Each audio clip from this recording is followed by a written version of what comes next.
ওয়ালটনের আরেকটা নতুন স্মার্টফোন নিয়ে আসলো Exynon X1 Ultra।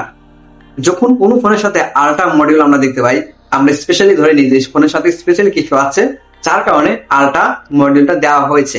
তাহলে এই ফোনটার সাথে কি কি স্পেশালি আপনারা পাচ্ছেন সবকিছু A to Z এই ভিডিওতে আপনারা পেয়ে যাবেন।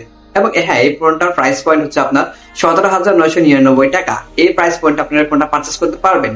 এবং এই ফোনটার পারফরমেন্স কিরকম এবং এটার সব ডিটেলস এই ভিডিওতে আপনারা পেয়ে যাবেন। সো স্কিপ না করে সম্পূর্ণ ভিডিওটি দেখবেন, আর এই ফোনটি কাদের জন্য পারচেস করলে ভালো হবে এটা আপনারা বুঝে যাবেন। So hello everyone, welcome to জান ভাই অ্যালার্ট। আপনারা অ্যালার্ট হয়ে যান, সাথে আছি আমি আপনাদের জান ভাই। ফার্স্ট অফ অল, এই ফোনটার আমি আপনার বডি থিকনেস এবং বিল্ড কোয়ালিটি নিয়ে কথা বলবো। এই ফোনটার বডি থিকনেস হচ্ছে আপনার 8.5 mm এই ফোনটার বডি থিকনেস, এবং এই ফোনটার 202 গ্রাম ওজন। একবার মডেলটা দেখে নিন, ক্যামেরার পাশে বেশ বড় একটা রিং, দেখতে ভালো লাগছে না? এত বড় একটা মাঠ রেখেছে, আসলে কাজের কিনা এই বৃত্তান্তটা একটু পরে আসতেছি। বাট এই ফোনটার হাতে আপনার আরো বেশ কিছু ফিচার এবং সব দিক মিলে এই ফোনটাতে কিন্তু আপনারা যাচাই বাছাই করে আপনারা ফোনটা কিনবেন। হ্যাঁ, এই ফোনটা কিন্তু সম্পূর্ণ প্লাস্টিক ফ্রেমের তৈরি, রিয়ার প্যানেলটা প্লাস্টিকের এবং বডি ফ্রেমটা প্লাস্টিকের, এবং এটাকে সাইড মাউন্টেড ফিঙ্গারপ্রিন্ট সবকিছু এগুলো কাজ করতেছে।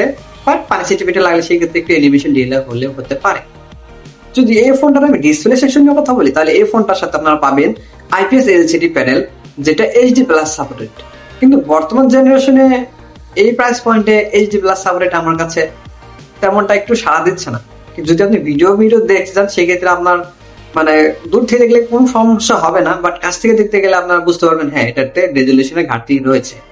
কারণ এই ফোনটাতে যেহেতু IPS LCD প্যানেল, 5 হোল কাটার ডিসপ্লে, এবং হ্যাঁ, এই IPS LCD panel HD+ supported, এটা বর্তমান জেনারেশনে আমি সাপোর্টেড একসেপ্ট করতে পারছি না এই প্রাইস পয়েন্টে। তবে যদি এটাতে HD+ সাপোর্টেড দিত তাহলে একটু মোটামুটি আর একটু ভালো রেজলিউশন আমরা পেতে পারতাম।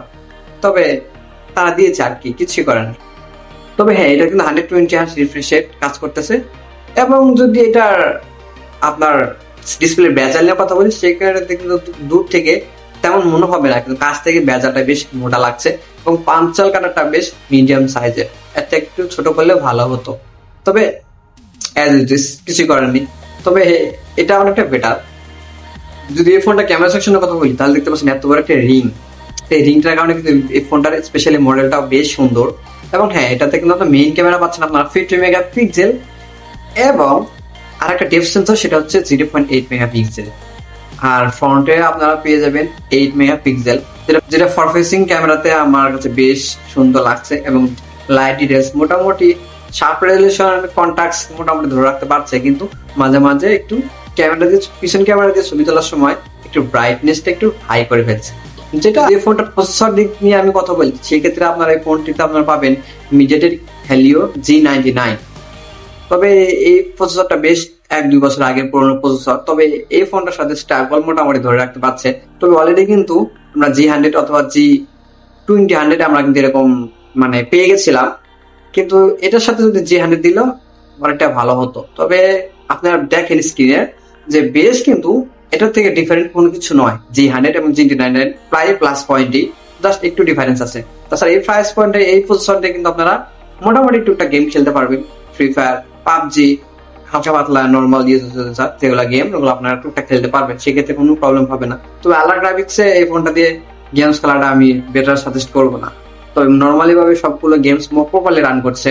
তবে আরেকটা সিক্রেট বিষয় হলো যে এই ফোনটার সাথে আমি যে কোনো অ্যাপস প্রপারলি ভাবে আমি রান করতে পারছি, একদম খুব স্পিডে চলছে। এবং হ্যাঁ, আপনারা জানেন যে ওয়ালটন যে কোনো ফোন আপনার কিনেছেন বা যারা ব্যবহার করেছেন, সব থেকে এই ফোনটা একটু বেটার। জাস্ট মানে সবগুলো অ্যাপস মানে আপনি একসাথে রান করতে পারছেন খুবই স্মুথলি ভাবে, মানে খুব তাড়াতাড়ি, মানে অ্যানিমেশনটা স্মুথলি কাজ করছে, আমি জিনিসটা ফিল করে দেখলাম। তবে এই ফোনটা দিয়ে মাল্টিটাস্কিং মানে আদার্স কোনো অ্যাপস সেক্ষেত্রে প্রপারলি রান করা যায়, সেক্ষেত্রে কোনো প্রবলেম পায় না। আমি অনেকটাই বেটার সাজেস্ট করবো এটা। তবে হ্যাঁ, আর একটা জিনিস মামা, এই ফোনটার সাথে কিন্তু আপনারা 3.5 mm হেডফোন জ্যাকটি পেয়ে যাচ্ছে।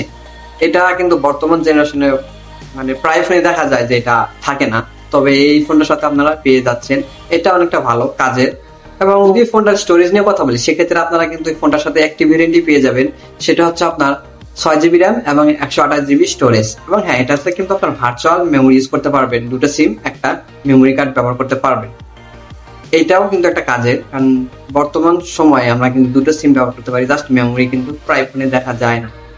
যদি ফোনটা ব্যাটারি সেকশনের কথা বলি, তাহলে ফোনটির ব্যাটারির সাথে আপনারা পাবেন 5000 mAh ব্যাটারি, যেটা বর্তমান জেনারেশনে এই প্রাইস পয়েন্টটা কিন্তু আমরা 5000 উপরেই কিন্তু সাজেস্ট করি, কারণ বর্তমান সময়ের সাথে তাল মিলা চলতে হয়। সেই ক্ষেত্রে কিন্তু এই প্রাইস পয়েন্টে এই ব্যাটারিটা একটু 5000 উপরে দিলেই ভালো হতো, কারণ এই প্রাইস পয়েন্টে কিন্তু আমরা অন্য ফোন সাজেস্ট করলে কিন্তু আমরা মিনিমাম 5500 mAh ব্যাটারি আমরা দেখতে পাই। তবে সেই ক্ষেত্রে এটাতে 5000 mAh ব্যাটারি ব্যবহার করেছে। এবং হ্যাঁ, এটাতে কিন্তু আপনার 50 ওয়াটের ফাস্ট চার্জিং পেয়ে যাবে, যেটা আমার কাছে স্ট্রাগল একবার লেভেল খাপে খাপ, আমার কাছে এটা বেটার মনে হয়েছে। কারণ 5000 mAh battery 33 watt fast charging, এটার জন্য একদম পারফেক্ট, সমানভাবে মেকআপ। সো এই ছিল আপনার Exanon X1 Ultra ফুল রিভিউ। সো এই প্রাইস পয়েন্টে আপনারা কাদের জন্য ভালো হবে, আপনারা বুঝতে পারছেন। নর্মালি টুকটাক যারা গেমার, সেক্ষেত্রেও ভালো হবে, টুকটাক ভিডিও দেখবেন, ছবি তুলবেন, তাদের জন্য ভালো হবে। এবং হ্যাঁ, মডেলটা দেখতে বেশ সুন্দর, এই দিক দিয়েও ফোনটা কিন্তু অনেকটা ভালো। তবে এই প্রাইস পয়েন্টে কিন্তু আমার কাছে ঠিকঠাকই লাগছে, কিন্তু অনেকে বলতে পারেন এর থেকে একটু প্রাইস কম হলে ভালো হতো।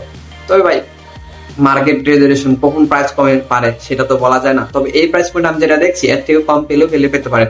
এবং এই ফোনটার ভালো যদি ডিটেলস আপনারা দেখতে চান, সেক্ষেত্রে আপনারা ওয়ালটনের নিজস্ব যে ফেসবুক পেজ আছে, সেখান থেকে আপনারা কমেন্ট সেকশনে যাচাই করে নেবেন। কারণ যারা এই ফোনটি ব্যবহার করছে, তাদের কমেন্ট সেকশনে অবশ্যই তারা মতামত কিছু না কিছু লিখে যায়। সেক্ষেত্রে কিন্তু আপনারা ওখান থেকে ফুল রিভিউ বা ডিটেলস আপনারা তাদের ওয়ালটন নিজস্ব পেজ থেকে আপনারা দেখতে পারবেন। সো এই ছিল ফুল রিভিউ। সো ভিডিওটি কেমন লাগলো অবশ্যই কমেন্ট বক্সে জানাবেন। হ্যাঁ, চ্যানেলে যদি নতুন হয়ে থাকেন অবশ্যই সাবস্ক্রাইব করে আমাদের পাশে থাকবেন। দেখা হবে নেক্সট কোনো ভিডিওতে। সবাই ভালো থাকবেন, সুস্থ থাকবেন। আল্লাহ হাফেজ।